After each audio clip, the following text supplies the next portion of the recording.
Salam saudara semua dimanapun Anda berada. Masih bersama saya Peter Prayuda di channel Cross Christ.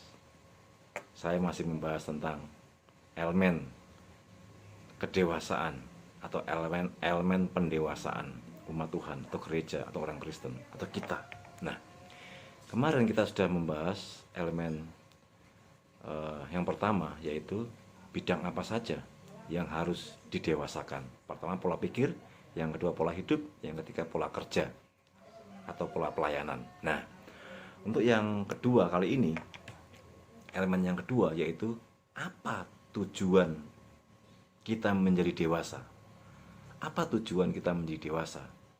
Kalau di dalam psikologi, tujuan menjadi dewasa adalah menyelesaikan tugas-tugas perkembangan sepanjang rentang kehidupan.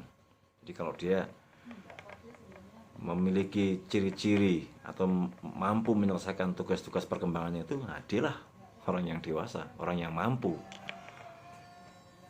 Nah, sekarang secara teologis, apa tujuan kita menjadi dewasa? Yang kita sudah bahas di kitab Efesus pasal 4 kemarin. Saya tidak akan membaca lagi. Silahkan segera menyimak Efesus 4 ayat 1 dan seterusnya sampai habis. Kita sudah membaca berkali-kali kemarin. Tujuan pendewasaan umat Tuhan atau tujuan kita menjadi dewasa adalah kita menjadi alatnya. Kita menjadi instrumen karya Tuhan. Kita menjadi instrumen Allah. Kita menjadi instrumen dalam hal bagaimana kita memuliakan Dia. Kita menjadi instrumen, menjadi alat Tuhan. Bagaimana kita mengajak orang lain juga untuk memuliakan Tuhan. Bagaimana kita setelah menjadi dewasa, kita mengajak keluarga kita untuk menjadi dewasa juga. Bagaimana kita mengajak orang lain setelah kita mengalami kedewasaan penuh dalam Tuhan, sesuai kemarin Efesus 4 kemarin. Setelah kita dewasa, kita mengajak orang lain di sekeliling kita, anggota gereja, hamba Tuhan, orang yang belum percaya Tuhan, untuk mengalami atau mengikuti Bible study. Kalau kita dewasa, buktinya adalah kita mengajak orang lain. Itu maksudnya kita menjadi instrumen Tuhan, alat Tuhan. Nah,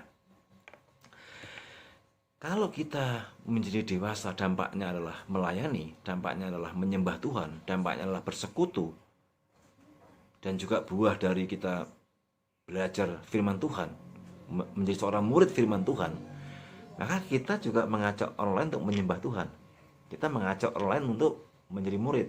Kita mengajak orang lain untuk menjadi anggota persekutuan, untuk melayani juga, untuk memberitakan kabar baik, untuk membawa orang menjadi murid Tuhan, sampai kemuliaan Tuhan menjadi nyata, menjadi penuh. Nah,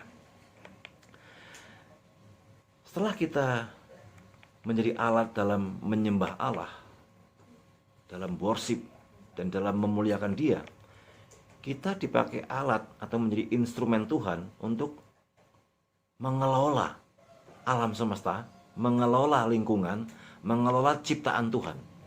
Apa yang ada di sekeliling kita, itulah yang kita kelola. Kalau Tuhan memberikan kepercayaan kepada kita yayasan, kita kelola yayasan itu. Kalau Tuhan memberikan kepada kita lingkungan di sebuah rukun tetangga, rukun warga, kelurahan, dan di sana tidak ada yang peduli untuk menjaga lingkungan supaya tetap sehat, supaya tetap asri, supaya tetap sejuk, ada oksigen dan sebagainya, saudara berarti dipanggil untuk menjaga lingkungan itu. Bahkan dikatakan di dalam firman Tuhan, menaklukkan semua ciptaan.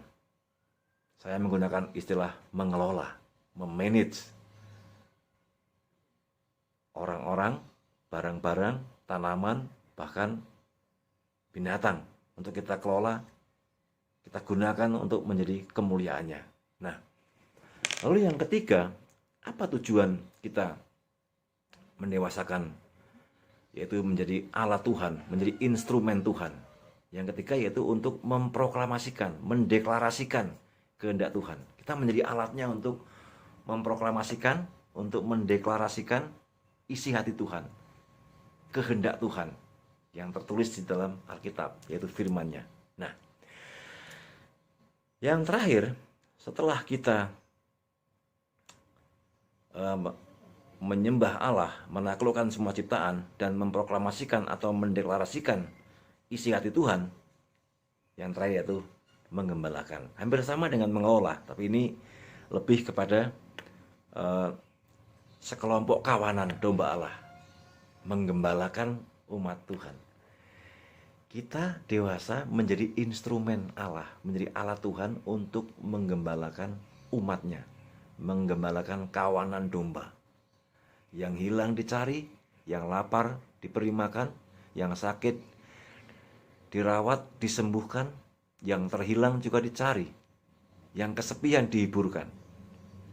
Di era revolusi industri 4.0 ini tidak mudah menjadi hamba Tuhan, menjadi pelayan.